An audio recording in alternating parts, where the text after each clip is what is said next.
안녕하세요. 오늘은 법정 스님의 스스로 행복하라를 읽어보도록 하겠습니다. 이 책은 법정 스님이 남긴 글들 중 인생을 행복하게 살아가는데 도움이 되는 글을 가려 뽑아 한 권의 책으로 묶은 것입니다. 1장 행복, 2장 자연, 3장 책, 4장 나눔으로 구성이 되어 있으며 마음에 드는 구절을 한번 읽어보도록 하겠습니다. 1장 행복. 당신은 삶의 가치를 어디에 두고 있는가?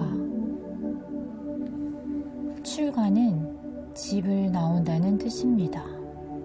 종교적인 의미로는 집착과 타성의 집에서 헐헐 떨치고 나오는 것을 출가라고 합니다. 일상의 삶 속에서도 소용돌이나 늪에 갇혀 허우적거릴 것이 아니라 거기에서 헤쳐나올 수 있어야 합니다. 그것은 우리가 마음먹기에 달려 있습니다.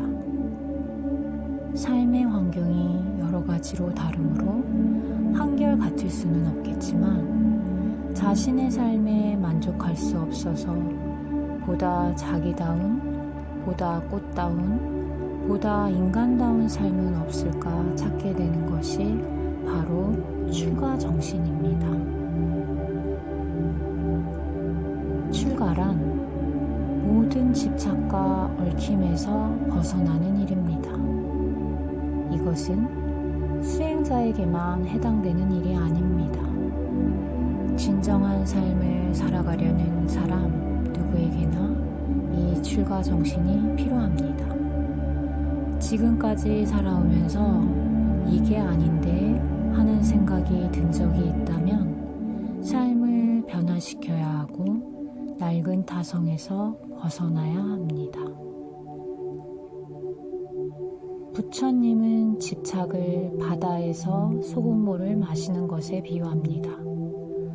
더 많이 마실수록 더 목이 마르다는 것입니다. 마음이 어떤 대상에 대한 집착에 사로잡히면 우리가 얼마나 많은 기회를 가지고 그 집착을 충족시키든 결코 충분한 만족감을 느낄 수 없습니다.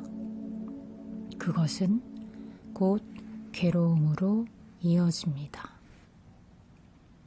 늘 깨어 있는 것이 출가 정신이라면 물질의 더미에서 깨어나는 것 역시 출가입니다.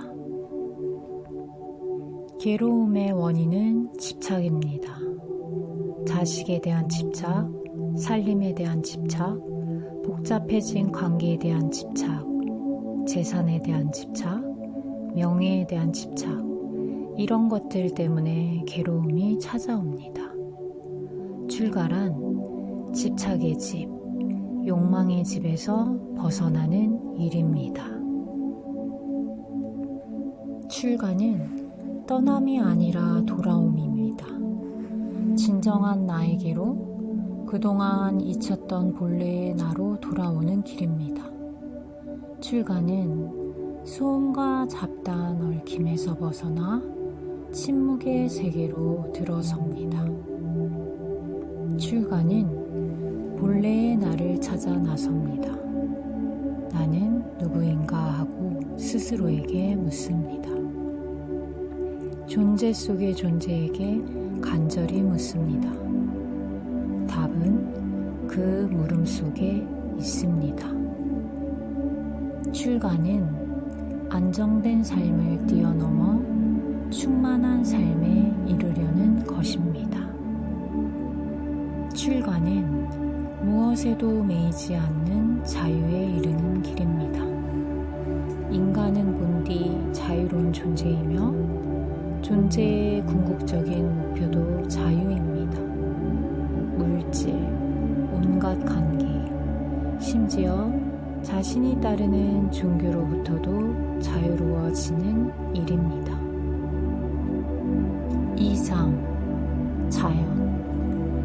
마음을 활짝 열어 무심히 꽃을 대하고 있으면 어느새 자기 자신도 꽃이 될 수 있다. 자연의 소리에 귀 기울이라. 우리가 무슨 소리에 귀를 기울인다는 것은 삶의 중요한 한 몫이다. 그 소리를 통해서 마음에 평온이 오고 마음이 맑아질 수 있다면 그것 또한 소리의 은혜가 아닐 수 없다. 특히 자연의 소리에 귀를 기울이는 일은 곧 자기 내면의 통로로 이어진다는 사실에 주목해야 한다. 경전에 따르면 관세음 보살은 듣는 이를 통해 깨달음을 이루었다고 했다. 이와 같이 어떤 현상이나 사물의 소리를 듣는다는 것은 우리 삶에 큰 의미를 지닌다. 미국의 사상가 랄프 트라이는 이렇게 읊고 있다. 그대 진정으로 원하는가? 그렇다면 지금 이 순간을 잡아라. 무엇을 하든 무엇을 꿈꾸든 지금 이 순간부터 시작하라. 자신의 주관을 지니고 사람답게 살려고 하는 사람은 누구나 자기 스스로 발견한 길을 가야 한다. 그래서 자기 자신의 꽃을 피워야 한다. 3장 책. 나에게는 좋은 책을 읽는 시간이 휴식이다. 새벽에 내리는 비. 황금의 뇌를 가진 사나이. 옛날에 머릿속이 온통 황금으로 된 사나이가 있었다. 그가 세상에 태어났을 때 의사들은 그 아이가 오래 살지 못할 것이라고 생각했다.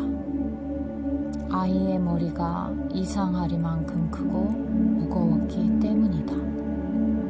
어느 날 그는 계단에서 굴러떨어져 대리석 층계에 이마를 세게 부딪힌다.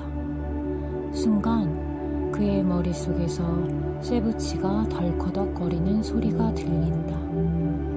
부모가 놀라서 뛰어와 아이를 일으켜보니 큰 상처는 없었지만 머리카락 사이에 삐죽히 황금 부스러기가 나와 있는 걸 보고 그 아이가 황금으로 된 뇌를 가지고 있다는 사실을 비로소 알게 된다. 이날부터 부모는 아이를 누가 유괴해 갈까봐 밖에 나다니지도 못하게 한다. 아이가 자라서 18살이 되었을 때에야 부모는 그가 태어날 때부터 가지고 있던 비밀을 알려준다. 그러면서 너를 키우느라 애간장을 태웠으니 그에 대한 보답으로 머릿속의 황금을 조금만 나누어 줄 수 없겠느냐고 한다. 아이는 선뜻 호두알 크기만한 황금 덩어리를 자신의 두개골에서 떼어내어 어머니에게 드린다. 그는 이때부터 머릿속에 들어있는 값비싼 황금에 정신이 팔려 이 황금이면 세상에서 무슨 일이든지 할 수 있을 거라고 자만하게 된다. 그는 황금을 마구 낭비하면서 왕족처럼 사치스럽게 살아간다. 뇌 속의 황금은 방탕한 생활로 인해 자꾸 줄어들고 못된 친구에게 도둑맞기도 한다. 그러다가 마침내 골속이 다 비어 인생을 제대로 살아보지 못한 채 죽음에 이르게 된다. 이 이야기는 다음과 같이 끝을 맺고 있다. 세상에는 하찮은 것을 위해 자신의 소중한 황금을 마구 낭비하는 불쌍한 사람들이 많다. 그 하찮은 것들로 인해 그들은 하루하루를 고통 속에 살다가 처참한 죽음을 맞이한다. 자신의 좋은 특성과 잠재력으로 상징되는 당신이 지닌 그 황금은 무엇인가? 소중한 그 황금을 혹시나 하찮은 일에 탕진하고 있지는 않는가? 4장 나누는 일을 이 다음으로 미루지 말라. 이 다음은 기약할 수 없는 시간이다. 나누어 가질 때 인간이 된다. 금강경에서 어디에도 집착함이 없이 그 마음을 내야 한다 라고 한 말이나 모든 생각의 자취에서 벗어난 사람을 부처라고 할 수 있다 라는 말은 바로 무심히 행하는 일을 기리는 가르침이다. 사랑한다는 것은 곧 주는 일이요 나누는 일이다. 주면 줄수록 나누면 나눌수록 넉넉하고 풍성해지는 마음이다. 받으려고만 하는 사람은 곧 포만하여 시들해지게 마련이다. 우리들 마음속 깊이 깃든 사랑의 신비는 줄 때에만 빛을 발한다. 그러니 우리가 누구를 사랑한다는 것은 우리 마음속에 깃든 가장 아름답고 어진 인간의 뜰을 가꾸는 일이 된다. 자, 오늘은 여기까지입니다. 법정 스님의 남긴 글을 통해 행복하고 가치 있는 삶을 살 수 있는 지혜와 용기를 얻길 희망합니다.